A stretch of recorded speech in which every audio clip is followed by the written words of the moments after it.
Мемлекеттік тіл менің тілім. Қазіргі ең таза, ең бай, ең табиғи және бұзылмай, бұрынғы қалпында сақталып қалған бір тіл болса, ол қазақ тілі. Қазақ тілі қандай тіл дейтін болсақ, ең алдымен түп төркінін сақтаған түркі тілдерінің ішіндегі таза тілдердің бірі. Олай дейтін себебіміз қазақ тілінің негізгі лексикалық қорын көне түркі сөздері құрайды. Мұны түркітанушы басқа елдің ғалымдары да ерекше айтып отыр. Қазақ тілі грамматикасының өзіне тән ерекшеліктері бар. Қазақ әліпбиі 4 рет ауысқан.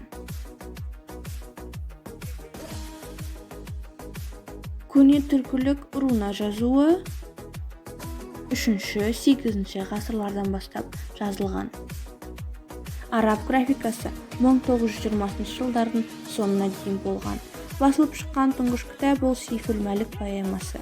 Абай Құнанбаев араб әріптерімен жазған. Бірінші ұлттық әліпби ол төте жазуы. Ахмет Байтұрсынұлы жасаған. Кеңес үкіметі кезінде 1929 жылы латын әліпби енгізілді. Қазіргі әліпби 1940 жылы енгізілген.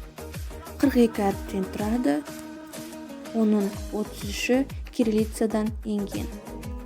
9 басы қазақ әріптері. Қазақ тілі әлемдегі ең бай, ең әдемі тілдердің бірі болып саналады.